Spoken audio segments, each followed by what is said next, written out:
अगर आप हर महीने एसआईपी कर रहे हैं तो सिर्फ एसआईपी शुरू कर देना ही काफी नहीं है, क्योंकि कुछ ऐसी गलतियां हैं जो आपके सालों के मेहनत पर मिलने वाले फायदे को कम कर सकती है। और आज मैं कुछ ऐसे ही 3 प्रैक्टिकल मिस्टेक्स का बात करूंगा जो आपको बिल्कुल भी नहीं करना चाहिए। नमस्कार, मैं हूं राजा, और अगर आप एसआईपी कर रहे हैं या शुरू करने की सोच रहे हैं तो ये वीडियो आपके काफी काम का हो सकता है। देखिए, एसआईपी सुनने में तो बहुत आसान लगता है कि हर महीने पैसा जमा करते रहो, लंबे समय तक जारी रखो और लास्ट में कंपाउंडिंग का फायदा लो। लेकिन यहाँ प्रॉब्लम यह है कि एसआईपी शुरू करना प्रॉब्लम नहीं है, प्रॉब्लम यह है कि उसे सही तरीके से जारी रखना कैसे है, ये काफी लोग नहीं समझ पाते। आज हम बात करेंगे 3 ऐसी गलतियों का जो काफी लोग एसआईपी करते समय करते हैं। पहली गलती है सिर्फ पिछले रिटर्न देकर फंड चुनना। मान लीजिए आपने देखा कि कोई म्यूचुअल फंड पिछले कुछ सालों में बहुत अच्छा रिटर्न दे रहा है, आपने बस तुरंत सोच लिया है कि चलो ये म्यूचुअल फंड सबसे बेस्ट है और उसमें अपना पैसा इन्वेस्ट कर देते हैं। लेकिन यही गलती हो सकती है, क्योंकि अगर कोई फंड पिछले 3 से 5 साल में अगर कोई बढ़िया परफॉर्म किया है तो जरूरी नहीं कि आगे भी वो वैसा ही परफॉर्म करे। म्यूचुअल फंड चुनते सिर्फ उसका रिटर्न मत देखिए कि वो किस कैटेगरी का है, उसका रिस्क कितना है, उसका पोर्टफोलियो कैसा है और क्या वो म्यूचुअल फंड आपके गोल और टाइम पीरियड के हिसाब से सही है। और सबसे बड़ी बात यहाँ ये है कि जिस म्यूचुअल फंड को आप नहीं समझते हैं उसे सिर्फ किसी यूट्यूबर के कह देने से या किसी दोस्त के कह देने से बिल्कुल मत चुनिए। पहले उस म्यूचुअल फंड का बेसिक फंडामेंटल समझिए, उसके बाद इन्वेस्ट कीजिए। दूसरी गलती, मार्केट गिरते ही एसआईपी बंद कर देना। यह गलती काफी लोग अक्सर करते हैं।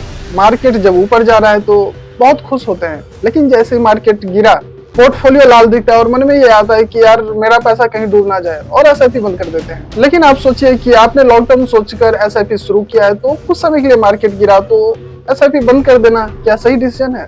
बिल्कुल भी नहीं। असल में मार्केट गिरता है तब आपको अपना गोल और इन्वेस्टिंग स्ट्रेटेजी को देखना चाहिए, ना कि डर कर एसआईपी बंद कर देना चाहिए। हाँ, लेकिन इसका मतलब ये नहीं कि आप हर सिचुएशन में एसआईपी जारी रखना जरूरी ही है। अगर आपकी इनकम कम हो गई है या कोई इमरजेंसी आ गई है या आपका गोल बदल गया है तो एसआईपी अमाउंट को कम या एसआईपी को बंद कर सकते हैं। लेकिन सिर्फ इसलिए एसआईपी बंद मत कीजिए कि मार्केट कुछ समय से नीचे चल रहा है। इन्वेस्टमेंट में इमोशन कम और प्लानिंग ज्यादा होना चाहिए। तीसरी गलती है एसआईपी को ऑटोमेटिक पैसा बनाने का मशीन समझ लेना। बहुत लोग सोचते हैं एसआईपी शुरू कर दिया है, अब मेरा काम खत्म। नहीं, एसआईपी इन्वेस्टमेंट करने का सिर्फ एक तरीका है। ये कोई गारंटी नहीं है कि इसमें आपका पैसा बढ़ेगा ही। आपको समय समय पर देखना चाहिए कि आपका एसआईपी आपके गोल के हिसाब से सही चल रहा है या नहीं। मान लीजिए आपने 10 साल के गोल के लिए एसआईपी शुरू की थी, लेकिन कुछ साल बाद आपका इनकम, एक्सपेंसेस या फाइनेंशियल गोल बदल गया, तो आपको अपनी पूरी फाइनेंशियल प्लानिंग दोबारा देखना चाहिए और उसमें अपने हिसाब से चेंजेस करना चाहिए। आपको अपने एसआईपी को बढ़ाने का क्षमता भी देखना चाहिए। अगर आप आज 1000 का एसआईपी कर रहे हैं और कुछ समय बाद आपका इनकम बढ़ता है तो आपको अपना एसआईपी को भी बढ़ाने का सोचना चाहिए। मतलब सिर्फ एसआईपी शुरू करके आपको भूल नहीं जाना चाहिए। ये हमने देखा 3 कॉमन मिस्टेक्स का जो काफी लोग अक्सर करते हैं। अब हम 3 आसान तरीका देखते हैं एसआईपी का। पहला, फंड सिर्फ पिछले रिटर्न देकर मत चुनिए।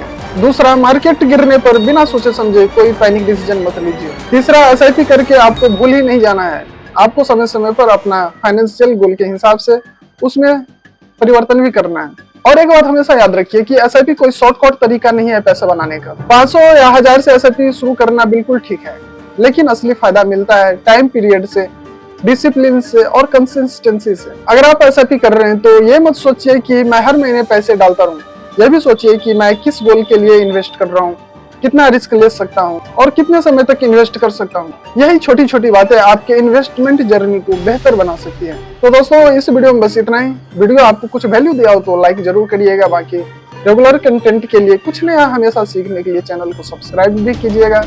बाकी अगला टॉपिक क्या होना चाहिए कमेंट में जरूर बताइएगा, और अगर कोई फीडबैक हो वो भी जरूर बताइएगा कमेंट में।